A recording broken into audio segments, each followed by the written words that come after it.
Hello everyone, कैसे हैं आप सब लोग। स्वागत है आप लोगों का इस नए प्लेटफॉर्म बायो बवाल में। यहाँ आपको एनसीईआरटी बहुत ही इजी वे में, बहुत ही आसान तरीके से मिलने वाली है। तो चलिए हम अपनी नीट की जर्नी को शुरू करते हैं। आज जो हम चैप्टर स्टार्ट करने जा रहे हैं वो क्लास 12th बॉटनी का है और चैप्टर का नाम है molecular basis of inheritance. Molecular basis of inheritance. तो बेटा इस चैप्टर को शुरू करने से पहले मैं आपको इंडेक्स के बारे में बता देता हूँ। इंडेक्स में हम ये जानेंगे कि ओवरऑल इस चैप्टर में हमें कौन कौन से टॉपिक्स को पढ़ना है। ठीक है, तो सबसे पहले हम शुरुआत करते हैं इंडेक्स से। Index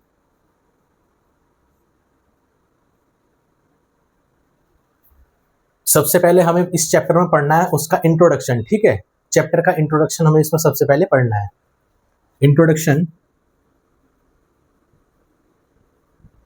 introduction to chapter.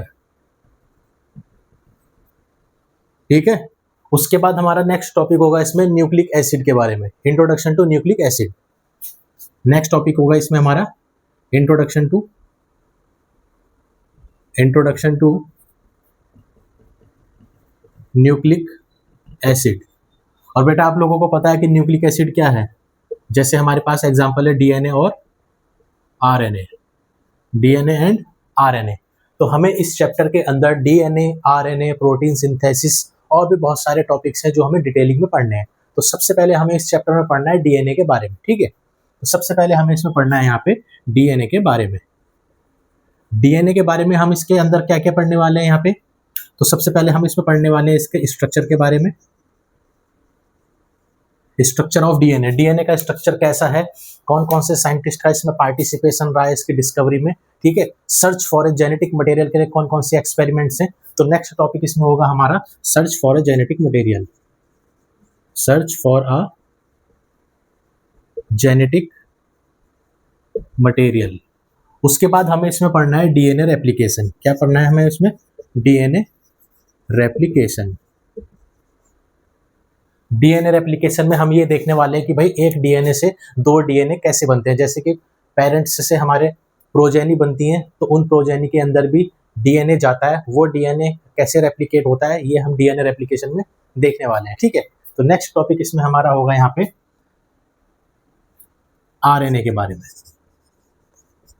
RNA के बारे में, तो आरएनए में हम सबसे पहले देखने वाले इंट्रोडक्शन टू आरएनए, यानी कि आरएनए की डेफिनेशन क्या होती है। ठीक है, आरएनए कितने टाइप के होते हैं, जेनेटिक आरएनए कौन सा होता है, नॉन जेनेटिक आरएनए कौन सा होता है, एमआरएनए क्या होता है, टीआरएनए क्या होता है, आरआरएनए राइबोसोमल आरएनए क्या होता है। यानी कि हम आरएनए में सबसे पहले देखने वाले हैं उसका इंट्रोडक्शन। ठीक है, तो introduction to RNA. Introduction to RNA. दूसरा टॉपिक हम इसमें देखने ट्रांसक्रिप्शन। ट्रांसक्रिप्शन एक ऐसा प्रोसेस है जिस प्रोसेस में डीएनए से आरएनए बनाया जाता है। डीएनए से क्या बनाया जाएगा यहाँ पे? आरएनए। ठीक है, तो डीएनए से यहाँ पे प्रोसेस क्या हो जाएगा, यहाँ पे आरएनए बनने वाला है। तो इस प्रोसेस को बोलेंगे बेटा हम ट्रांसक्रिप्शन। ठीक है, यानी कि हमने अभी तक इसमें कौन कौन से टॉपिक के बारे में देखा है, यहाँ पे डीएनए और आरएनए हम यहाँ पे पढ़ने वाले हैं। उसके बाद इसमें एक और नया टॉपिक है, वो है यहाँ पे हमारा जेनेटिक कोड। ठीक है, वो है हमारा यहाँ पे जेनेटिक कोड। ठीक है, जेनेटिक कोड में हम क्या देखने वाले हैं कि भाई एमआरएनए के ऊपर जो कोडोन प्रेजेंट होते हैं, जब उनके साथ टीआरएनए आके इंटरेक्ट करता है तो कौन से टाइप का अमीनो एसिड बनता है। ठीक है, यानी कि हम ये देखने वाले हैं कि जब भी अमीनो एसिड की चेन बन रही है जो आगे चल के प्रोटीन की सिंथेसिस करती है, तो उन अमीनो एसिड का सीक्वेंस क्या होता है। तो अमीनो एसिड के सीक्वेंस को डिटरमाइन करने के लिए जो कॉन्सेप्ट यहाँ पे यूज किया जाता है वो है हमारा जेनेटिक कोड। ठीक है, तो यहाँ पे हमें पढ़ना है जेनेटिक कोड। उसके बाद हमें इसमें नेक्स्ट टॉपिक पढ़ना है यहाँ पे ट्रांसलेशन। ट्रांसलेशन कौन सा टॉपिक है बेटा यहाँ पे? ये है हमारा protein synthesis.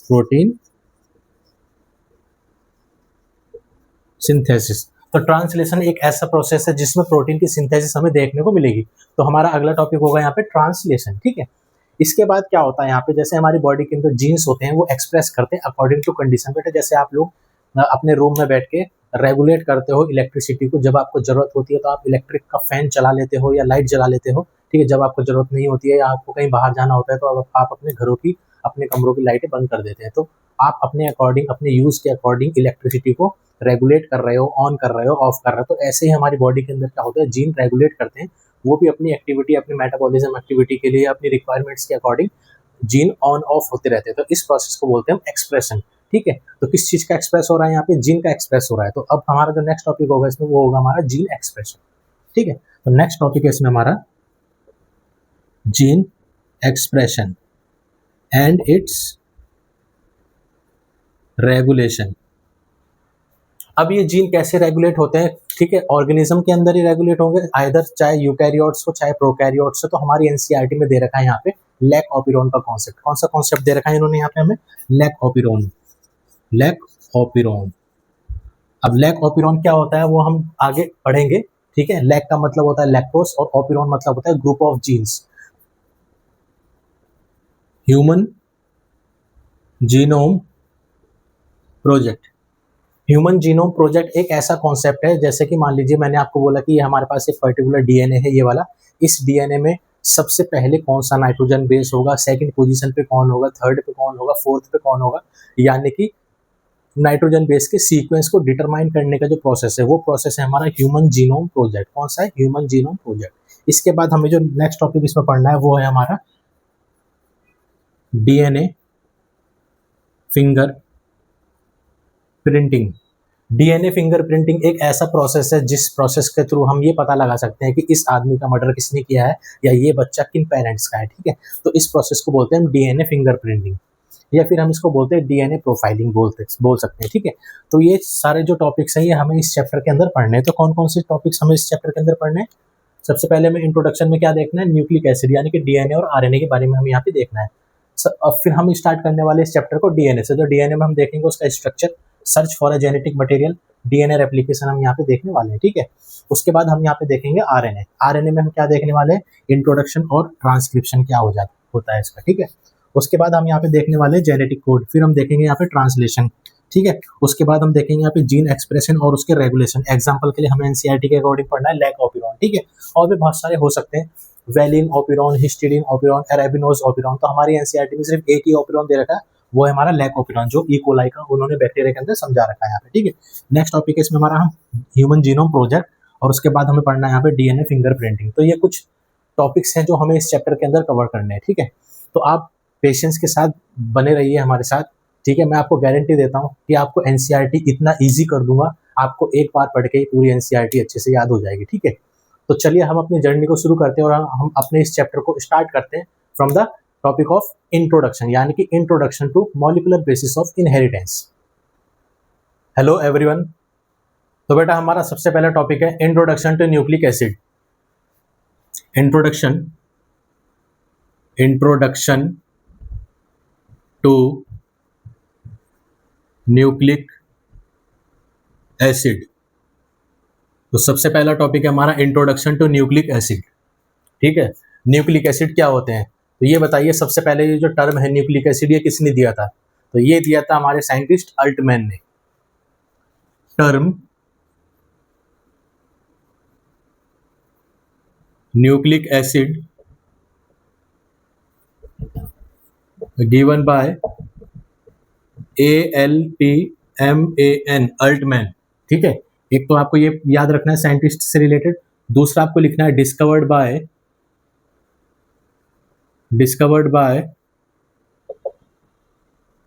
F. Mixture in 1869। F. Mixture scientist का नाम हमारी एनसीईआरटी में मेंशन है। ठीक है, आपको इसका ईयर भी याद रखना है, 1869। ठीक है, इन्होंने ये न्यूक्लिक एसिड किस सैंपल में ढूंढा, तो सैंपल का नाम हम यहाँ पे लिखने जा रहे हैं। ठीक है, न्यूक्लियस ऑफ पस सेल। पस सेल का मतलब क्या है, जैसे मान लीजिए आप लोगों ने देखा होगा जब कभी चोट लग जाती है हमारे स्किन पे, तो एक राउंड कलर का एक स्ट्रक्चर बन जाता है सरफेस पे, जिसके अंदर येलो कलर का एक लिक्विड होता है। ठीक है, उसी लिक्विड को बोलते हैं पस। तो पस में से सेल को निकाला, उस सेल के अंदर न्यूक्लियस को आइडेंटिफाई किया। ठीक है, उसके अंदर उन्होंने देखे कुछ स्ट्रक्चर्स। ठीक है, तो न्यूक्लियस ऑफ पस सेल को देखा उन्होंने, और ये सेल किसका था, आउल यानी कि उल्लू। ठीक है, बर्ड। तो इस बर्ड की बॉडी में से फर्स्ट सेल को निकाला गया और उसके न्यूक्लियस के अंदर स्ट्रक्चर्स को आइडेंटिफाई किया गया। उस टाइम पे जो स्ट्रक्चर उन्होंने देखा तो उस स्ट्रक्चर को उन्होंने बोला न्यूक्लिन, क्योंकि न्यूक्लियस के अंदर उन्होंने आइडेंटिफाई किया इस न्यूक्लिक एसिड को, तो उन्होंने उस टाइम पे इसका नाम दे दिया है न्यूक्लिन। ठीक है, तो ये दो साइंटिस्ट आपको याद रखने हैं। पहला साइंटिस्ट का नाम है हमारा अल्टमैन, जिन्होंने ये टर्म दी है न्यूक्लिक एसिड, और इसको डिस्कवर्ड करने वाले साइंटिस्ट कौन थे, हमारे एफ मिक्सचर इन 1869। ईयर भी बहुत इंपॉर्टेंट है। ठीक है, जिस साइंटिस्ट से रिलेटेड ईयर हमारी एनसीईआरटी में दे रखे हैं वो आपको सब याद करने हैं बहुत अच्छे से। ठीक है, तो अब न्यूक्लिक एसिड क्या होता है, बेसिकली हम यहाँ पे देखने वाले हैं न्यूक्लिक एसिड। न्यूक्लिक एसिड क्या होता है यहाँ पे? न्यूक्लिक एसिड होता है पॉलीमर ऑफ, पॉलीमर का मतलब होता है बेटा चेन, पॉलीमर ऑफ न्यूक्लियोटाइड्स। अब यहाँ पे एक नई टर्म आ गई है, न्यूक्लियोटाइड्स क्या होते हैं। ठीक है, तो मैं आपको बता देता हूँ बेसिकली कि न्यूक्लियोटाइड्स क्या होते हैं। यहाँ पे न्यूक्लियोटाइड्स क्या होते हैं, और दूसरा यहाँ पे न्यूक्लियोसाइड्स क्या होते हैं यहाँ पे। ठीक है, तो हम इन दोनों टर्म को देखने वाले हैं, न्यूक्लियोटाइड और न्यूक्लियोसाइड क्या होते हैं यहाँ पे। तो न्यूक्लियोटाइड हम तब बोलेंगे जब हमारे नाइट्रोजन बेस के साथ, नाइट्रोजन बेस के साथ शुगर जुड़ा होगा और साथ में यहाँ पे हमारा फॉस्फेट मॉलिक्यूल जुड़ा होगा। यानी कि यहाँ पे कौन कौन से हैं, नाइट्रोजन बेस, शुगर और फॉस्फेट। ठीक है, तो इस कंप्लीट स्ट्रक्चर को बोलेंगे हम न्यूक्लियोटाइड्स। न्यूक्लियोसाइड कब बोलेंगे, जब नाइट्रोजन बेस के साथ यहाँ पे शुगर जुड़ा होगा। ठीक है, तो यानी कि यहाँ पे फॉस्फेट जो होता है एब्सेंट होता है। फॉस्फेट यहाँ पे क्या होता है, फॉस्फेट ग्रुप यहाँ पे एब्सेंट होगा। तो आपसे पूछ लिया जाएगा कि ये बताओ न्यूक्लियोटाइड में क्या फॉस्फेट प्रेजेंट होता है। ठीक है, न्यूक्लियोसाइड में क्या फॉस्फेट प्रेजेंट होता है। तो ये आपको बहुत अच्छे से मैंने आपको इजी वे में बता दिया है कि भाई न्यूक्लियोटाइड हम कब बोलेंगे, जब नाइट्रोजन बेस, शुगर और फॉस्फेट आपस में जुड़े होंगे। ठीक है, जब नाइट्रोजन बेस के साथ सिर्फ शुगर होगा तो उस कंडीशन में हो जाएगा न्यूक्लियोसाइड। ठीक है, अब हम इसको क्यों पढ़ने जा रहे हैं यहाँ पे, ये क्या है ये न्यूक्लियोटाइड और न्यूक्लियोसाइड। देखो, आप लोगों ने डीएनए का स्ट्रक्चर कुछ ऐसे देखा होगा, इस तरीके से, इस तरीके से आपने डीएनए का स्ट्रक्चर देखा होगा यहाँ पे ऐसे करके अपनी बुक में। ठीक है, कहीं कहीं पे आपने कुछ ऐसे स्ट्रक्चर्स देखे होंगे यहाँ पे, जैसे मान लो अगर ए है तो यहाँ पे टी होगा, यहाँ पे जी है तो यहाँ पे सी होगा, ऐसे करके, है ना, ऐसे करके, ऐसे यहाँ पे भी होंगे बहुत सारे स्ट्रक्चर्स। ठीक है, तो अब यहाँ पे आपने देखा होगा कुछ ऐसे होता होगा यहाँ पे, sugar phosphate, sugar phosphate, sugar phosphate. ठीक है, तो इस कंप्लीट स्ट्रक्चर को हम बोल रहे हैं यहाँ पे, देखो न्यूक्लियोटाइड। ये न्यूक्लियोटाइड इस न्यूक्लियोटाइड के साथ जुड़ा हुआ है, फिर ये वाला न्यूक्लियोटाइड इस न्यूक्लियोटाइड के साथ जुड़ा हुआ है, फिर ये वाला और ये वाला बेस पेयर आपस में जुड़े होते हैं। ठीक है, तब जाके ये डीएनए के स्ट्रैंड बनाते हैं, और जब ये दोनों स्ट्रैंड आपस में बॉन्डिंग करते हैं तो तब जाके डबल स्ट्रैंड बनता है। ठीक है, तो ये चीज़ें हमें यहाँ पे आगे देखेंगे कि भाई न्यूक्लियोटाइड कैसे कैसे आपस में ज्वाइन हो रहे हैं। अभी आप बेसिक समझ लो बस कि न्यूक्लियोटाइड का मतलब होता है नाइट्रोजन बेस, शुगर और फॉस्फेट, और न्यूक्लियोसाइड का मतलब होता है नाइट्रोजन बेस और शुगर। ठीक है, तो ये चीज़ें थी छोटी छोटी जो आपको याद रखनी है बेसिकली। न्यूक्लिक एसिड के अंदर हमें पढ़ने हैं डीएनए और आरएनए। ठीक है, न्यूक्लिक एसिड के अंदर हमें पढ़ना है क्या, यहाँ पे डिटेल में डीएनए एंड आरएनए। और डीएनए और आरएनए बेसिकली है क्या, ये क्या है, ये यहाँ पे ये बेसिकली एक तरीके के मैक्रो मॉलिक्यूल्स हैं यहाँ पे ये। ठीक है ना, तो मैक्रो मॉलिक्यूल्स हैं। अब देखिए यहाँ पे जो हमारे न्यूक्लिक एसिड होते हैं, जिसको हमने बोला है डीएनए और आरएनए, इन ये जो मिलके बने होते हैं, ये नाइट्रोजन बेस से मिलके बने होते हैं, शुगर से मिलके बने होते हैं और फॉस्फेट से मिलके बने हुए होते हैं। ठीक है, तो अब हमने यहाँ पे एक नई टर्म देखी है यहाँ पे कि भाई नाइट्रोजन बेस क्या है यहाँ पे। ठीक है, देखिए अगर डीएनए है तो शुगर होगा डीऑक्सीराइबोज, हम आगे स्ट्रक्चर बनाएंगे। ठीक है, और अगर आरएनए होगा तो शुगर होगा राइबोज। ठीक है, आपको याद रखना है यहाँ पे नाइट्रोजन बेस के बारे में। ठीक है, नाइट्रोजन बेस, ये नाइट्रोजन बेस होते हैं दो तरीके के। ठीक है, नेक्स्ट पॉइंट है इसमें, एक होता है इसमें हमारा प्यूरिन्स और दूसरा होगा हमारा यहाँ पे प्रिमिडीन। ठीक है, एक होता है प्यूरिन, दूसरा होगा यहाँ पे प्रिमिडीन। प्यूरिन के एग्जांपल आपको याद रखने, एडेनिन, ग्वानिन। प्रिमिडीन में आपको याद रखना है साइटोसिन, ठीक है, थायमिन, यूरेसिल। तो ये हमारे नाइट्रोजन बेस होते हैं जो प्रेजेंट होते हैं हमारे डीएनए में और आरएनए में। अब आप सोच रहे होंगे कि सर इनमें से कौन सा डीएनए में होता है, कौन सा आरएनए में होता है, तो वो हम आगे यहाँ पे देखने वाले हैं, ठीक है, जब हम डीएनए और आरएनए के बारे में यहाँ पे हम पढ़ेंगे, ठीक है। तो अब हम यहाँ पे देखने वाले हैं यहाँ पे कि भाई एडेनिन और ग्वानिन, साइटोसिन, थायमिन और यूरेसिल, इनके स्ट्रक्चर्स को हम देखेंगे, साथ ही साथ हम देखेंगे इनके शुगर के स्ट्रक्चर्स को और फॉस्फेट के स्ट्रक्चर्स को। तो हमारा इसमें नेक्स्ट टॉपिक है यहाँ पे phosphate, sugar and nitrogen base के स्ट्रक्चर, केमिकल स्ट्रक्चर्स, ठीक है। अब आप जैसे एनसीईआरटी किताब खोलोगे तो वहाँ पे देखोगे आप इस मॉलिक्यूलर वाले चैप्टर के अंदर कि यहाँ पे इन कंपाउंड्स के स्ट्रक्चर्स नहीं बना रखे, फिर आप सोचेंगे कि टीचर ने हमें एक्स्ट्रा पढ़ाया है, ठीक है। तो बेटा ये जो स्ट्रक्चर्स हैं ये हमारे बायोमोलिक्यूल वाले चैप्टर के अंदर दे रखे हैं, ठीक। तो हम इनको यहाँ पे बना लेते हैं ताकि हमें समझने में आसानी हो। तो हमारा नेक्स्ट टॉपिक है इसमें structures of nitrogen base, sugar and phosphate molecules, ठीक है। तो बेटा हमारा नेक्स्ट टॉपिक है यहाँ पे structures of nitrogen base, sugar and phosphate molecule. तो सबसे पहले हम स्टार्ट करने वाले हैं स्ट्रक्चर्स ऑफ नाइट्रोजन बेस, ठीक है, जिसके अंदर हमें देखना है यहाँ पे structures of pyrimidine and structures of purines. Structure of nitrogen base, तो इसमें हम सबसे पहले देखने वाले हैं यहाँ पे structure of pyrimidines, structure of pyrimidines। तो pyrimidines के एग्जांपल हमें यहाँ पे देखने हैं। पहले मैं आपको बता देता हूँ एक बेसिक मोइटी बना के कि भाई इसमें आपको कैसे स्ट्रक्चर्स को याद रखना है बहुत आसान तरीके से, ठीक है। ये हमारे पास क्या है, एक मोइटी है। देखो आप लोगों को पता है कि अगर बेंजीन रिंग के अंदर कोई दूसरा एटम आ जाता है तो उस कंडीशन में उसको बोलते हैं हम हेटेरोसाइक्लिक रिंग। तो ये एक तरीके की क्या है, यहाँ पे हेटेरोसाइक्लिक रिंग है। क्यों? क्योंकि यहाँ पे कार्बन भी है और साथ ही साथ यहाँ पे नाइट्रोजन भी है, ठीक है। तो ये एक तरीके की हेटेरोसाइक्लिक रिंग है। आपको इस रिंग को देख के क्या समझ में आ रहा है कि भाई इसके अंदर हमारे पास 2 नाइट्रोजन है और प्लस 1 2 3 4, यहाँ पे कितने कार्बन है, 4 कार्बन है। तो आपसे ये पूछा जाएगा कि इस रिंग को हम क्या बोलते हैं, यहाँ पे हेटेरोसाइक्लिक रिंग, और इस रिंग के अंदर कितने नाइट्रोजन है और कितने कार्बन है। कभी कभी ये भी बेसिक चीजें पूछ ली जाती है यहाँ पे, ठीक है। तो अब आपको कुछ नहीं करना है, बस आपको यहाँ पे ये रिंग को जो है 3 बार बना देना है यहाँ पे, ठीक है। जैसे मान लीजिए आपने इसको यहाँ पे ऐसे करके बनाया, 1 बार, ठीक है, 2 बार, 3 बार, ठीक है। क्योंकि हम यहाँ पे कंपाउंड लिखने जा रहे हैं यहाँ पे साइटोसिन, ठीक है, साइटोसिन, यूरेसिल और थायमिन। अब देखिए इनके स्ट्रक्चर्स में आपको क्या क्या बनाना है, ठीक है। तो ये है हमारे कुछ स्ट्रक्चर्स, ठीक है। तो अब आपको देखिए इसमें कैसे बनाना है। यहाँ पे आपको कर देना है डबल बॉन्ड O, तीनों में यहाँ पे लगा देना है हमको डबल बॉन्ड O ऐसे करके, ठीक है। पहले स्ट्रक्चर में आपको यहाँ पे करना है NH2, ठीक है। दूसरे स्ट्रक्चर में आपको लगाना है डबल बॉन्ड O, ठीक है। और तीसरे स्ट्रक्चर को भी थोड़ा सा सेम बना देंगे और यहाँ पे लगा देंगे हम CH3, ठीक है। आप लोग इनकी वैलेंसी पूरी कर सकते हो, ठीक है ना।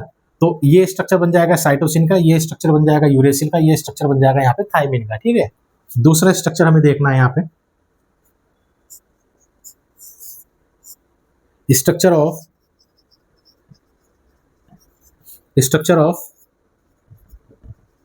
प्यूरिन्स।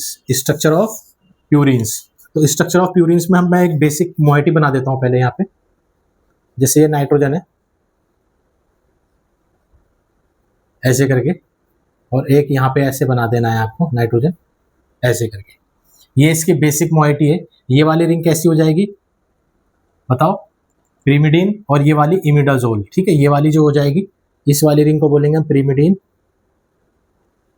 pyrimidine, और इस वाली को बोलेंगे हम इमिडाजोल, ठीक है। इस pyrimidine में क्या देखने को मिल रहा है आपको, यहाँ पे 2 नाइट्रोजन प्लस 4 कार्बन, और अगर इस इमिडाजोल को देखें तो 2 नाइट्रोजन प्लस 1 2 3 कार्बन, ठीक है। तो कई बार आपसे ही पूछ लेता है।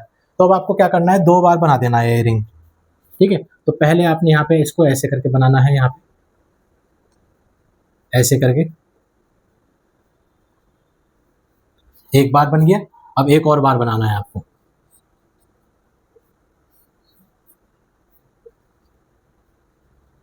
ये बन गया हमारा यहाँ पे 2 बार, ठीक है।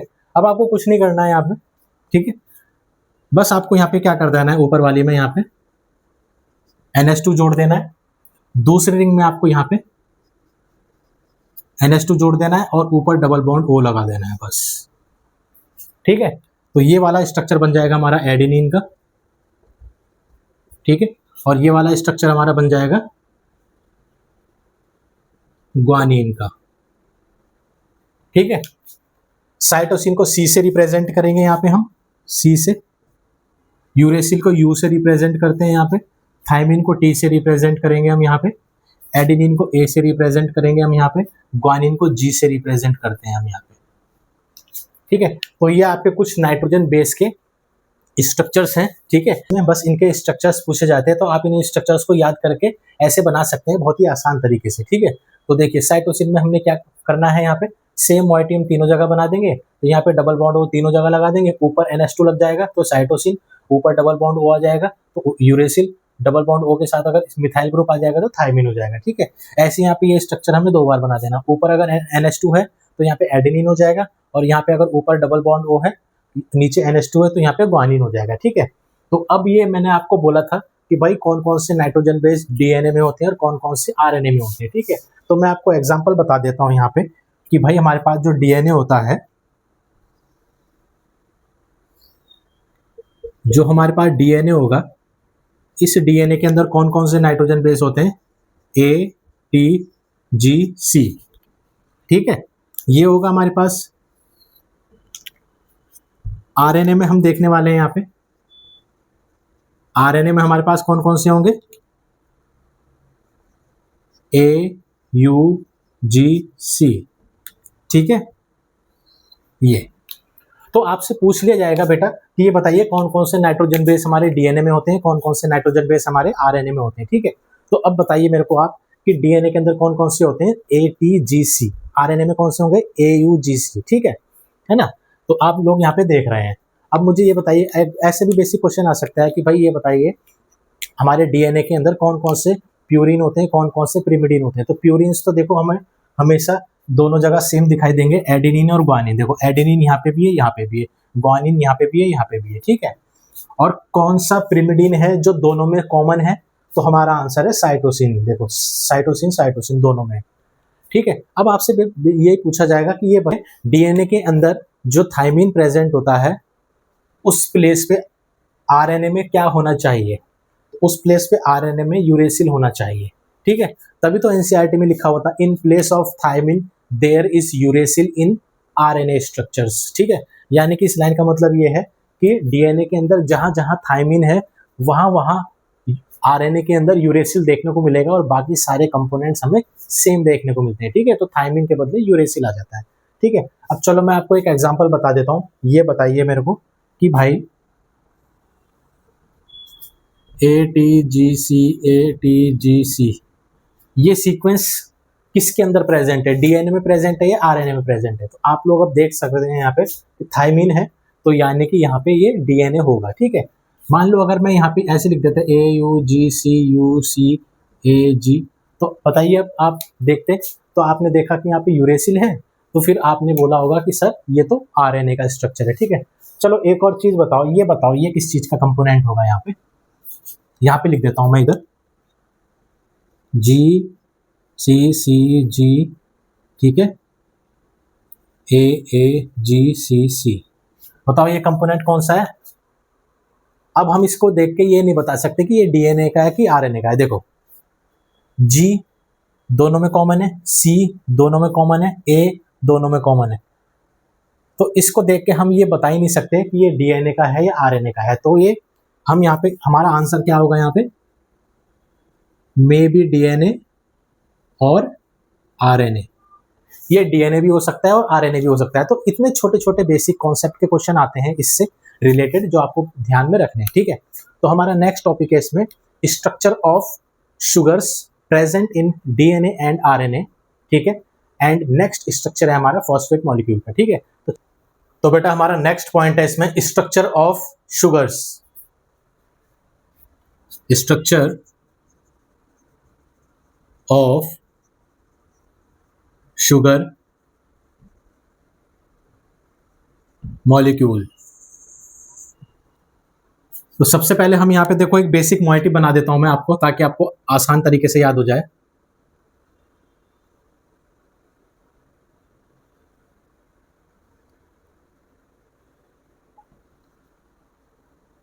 ये हमारे क्या बनाया है, ये हमने बनाया है पेंटोज शुगर।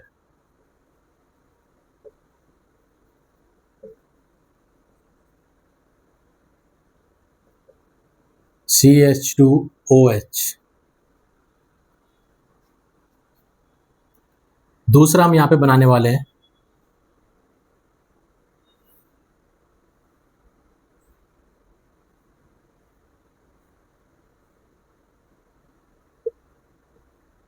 H, यहाँ पे OH, इधर H, यहाँ पे H, CH2OH। ठीक है, तो ये हमारे पास दो शुगर हमें दिखाई दे रहे हैं, है ना।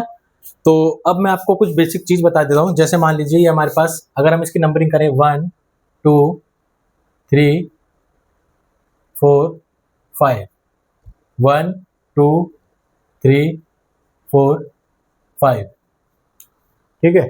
तो हम यहाँ पे इन दोनों स्ट्रक्चर में क्या डिफरेंस देख पा रहे हैं कि भाई यहाँ पे सेकंड नंबर पे जो कार्बन है उस पे एक OH यहाँ पे नीचे की साइड O ऑक्सीजन प्रेजेंट है और यहाँ पे ऑक्सीजन नहीं है।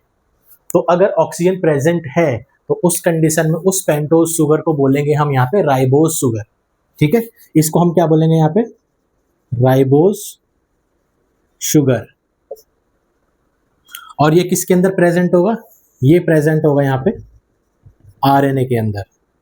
इस टाइप का शुगर यहाँ पे कैसा प्रेजेंट होता है, RNA के अंदर प्रेजेंट होगा यहाँ पे। ठीक है, अब आप दूसरे स्ट्रक्चर में देख रहे हैं कि सेकंड पोजीशन पे नीचे ऑक्सीजन नहीं है, तो इस कंडीशन में इसका क्या नाम हो जाएगा, डीऑक्सी। डीऑक्सी का मतलब है ऑक्सीजन नहीं है यहाँ पे। ठीक है, तो इसका नाम हो जाएगा यहाँ पे डीऑक्सी। और ये कैसा शुगर है, तो राइबोज शुगर है, ribose sugar.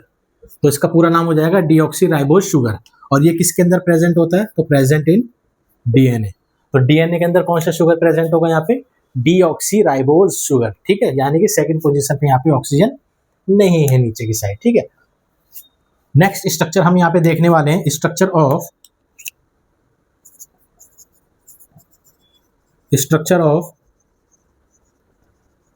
Phosphate molecule. Structure of phosphate molecule. तो फॉस्फेट मॉलिक्यूल जो प्रेजेंट होता है हमारे DNA RNA में, वो H3PO4 की फॉर्म में प्रेजेंट होता है। ठीक है, तो इसका स्ट्रक्चर हम यहाँ पे बनाने वाले हैं। यहाँ पे ये फॉस्फेट है, ठीक है, ये डबल बॉन्ड O, ये OH OH OH, तो ये हो जाएगा हमारा H3PO4। आप देख सकते हैं यहाँ पे फॉस्फेट मॉलिक्यूल से रिलेटेड आपको दो पॉइंट यहाँ पे याद रखने हैं। पहला पॉइंट आपको याद रखना है, ठीक है, इट हैव नेगेटिव चार्ज। ठीक है, इट हैव नेगेटिव चार्ज। और दूसरा आपको लिखना है यहाँ पे have acidic property.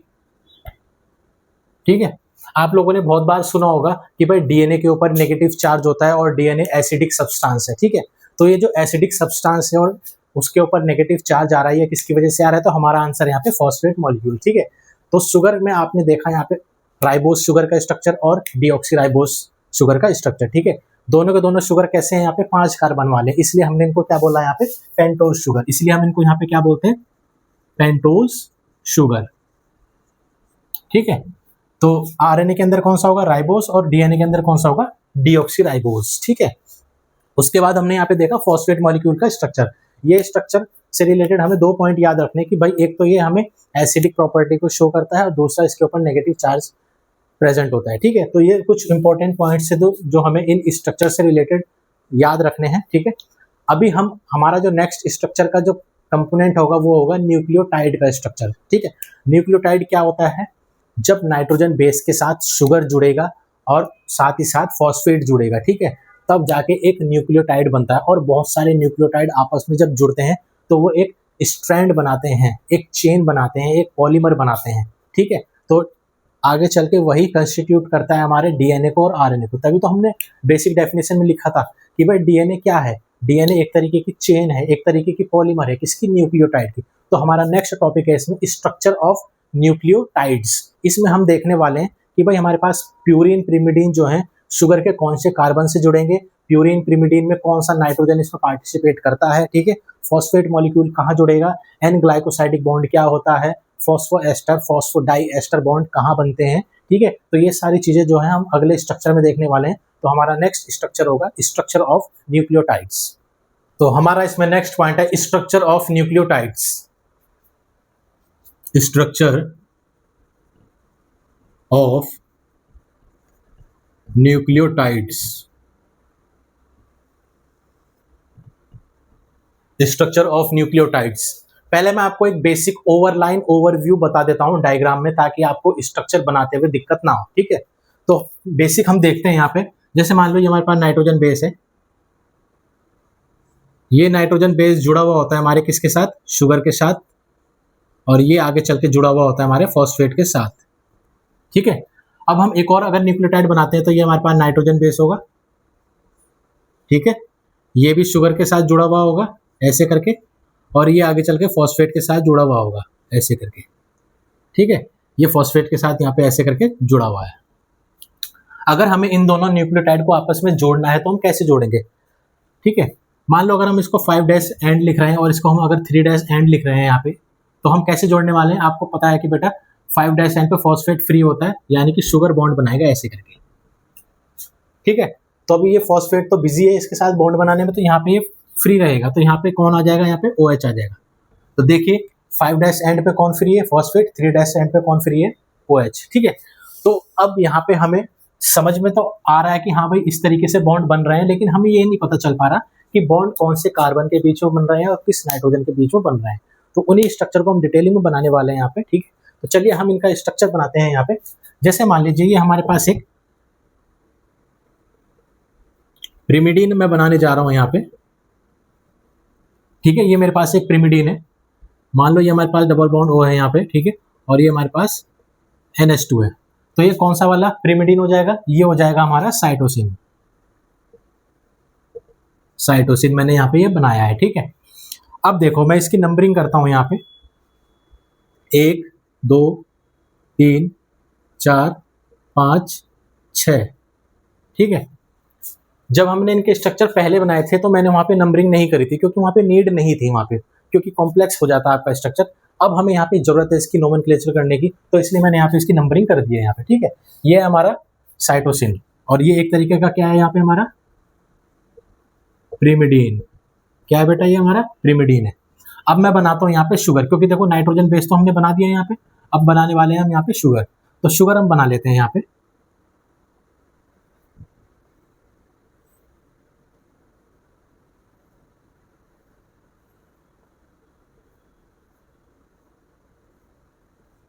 OH H H OH OH H H CH2OH, ठीक है। इसकी नंबरिंग हम करते हैं यहाँ पे, 1 2 3 4 5, ये इसकी नंबरिंग मैंने यहाँ पे कर दी है।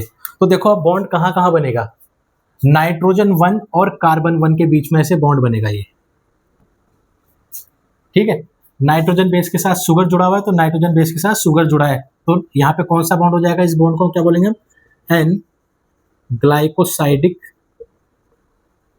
बॉन्ड। ये बॉन्ड किसके बीच में बना है, मान लो देखो अगर हमारे पास प्रिमिडीन है तो नाइट्रोजन 1 और कार्बन 1 का, ठीक है, शुगर, और अगर हमारे पास प्यूरिन होता प्यूरिन, तो प्यूरिन में आपका नाइट्रोजन नंबर 9 जो है कार्बन 1 के साथ यहाँ पे बॉन्ड बनाता। तो ये आपको शॉर्टकट में याद रखने हैं दो चीज, ठीक है। अब प्यूरिन का स्ट्रक्चर मैं बना देता हूं यहाँ पे, ठीक है। मान लो ये हमारे पास ऐसे करके मोइटी है,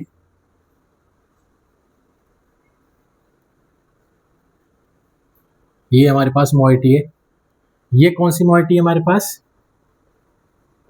प्यूरिन की। प्यूरिन में हम बनाने वाले हैं यहाँ पे एडेनिन, तो यहाँ पे हमने बना दिया है NH2, ठीक है।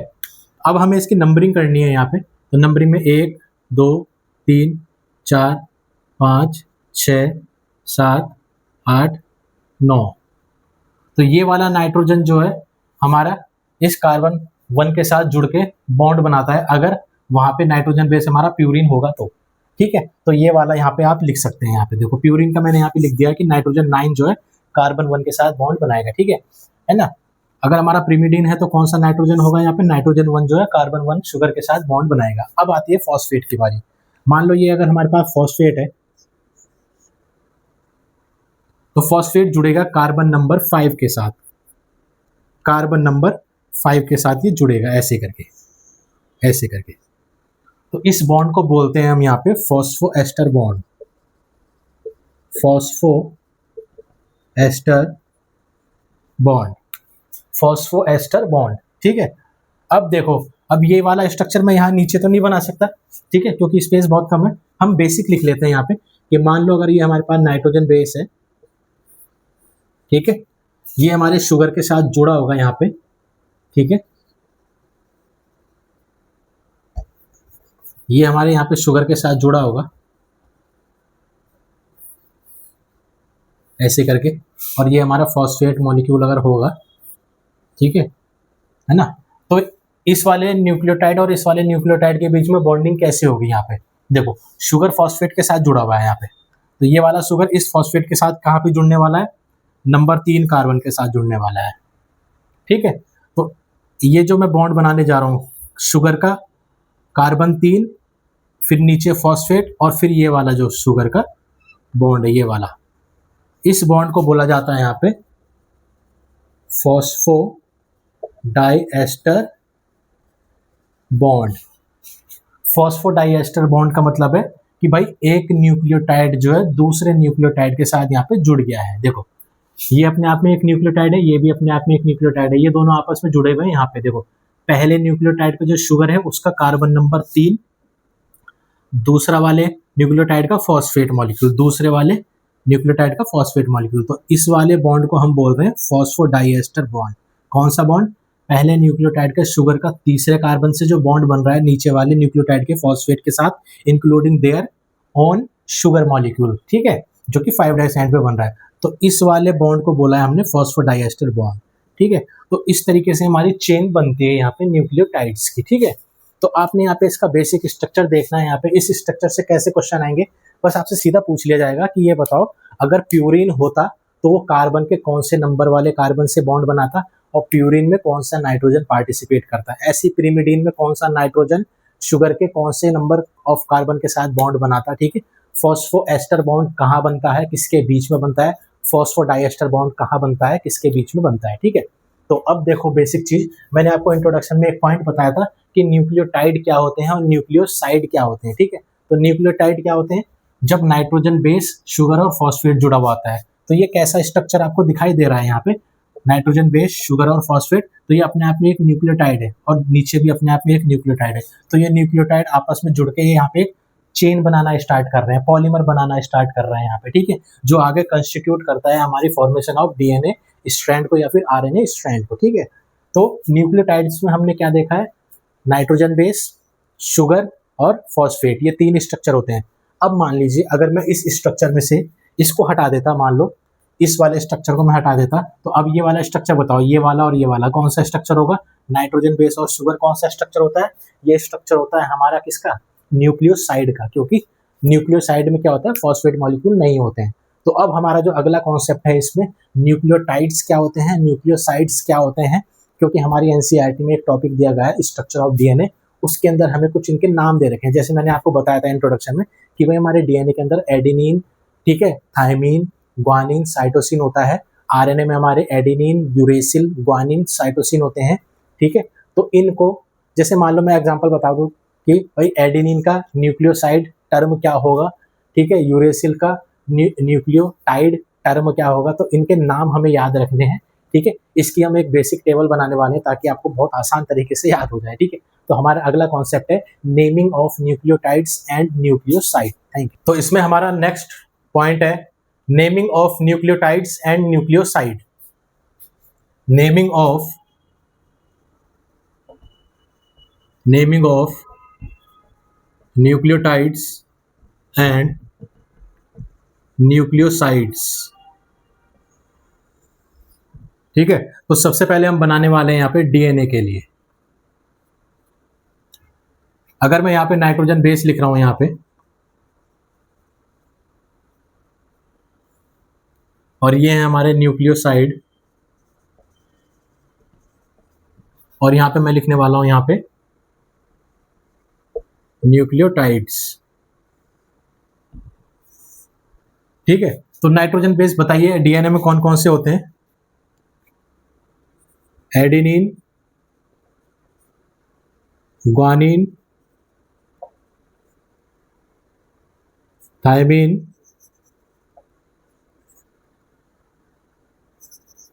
साइटोसिन, ये 4 होते हैं यहाँ पे।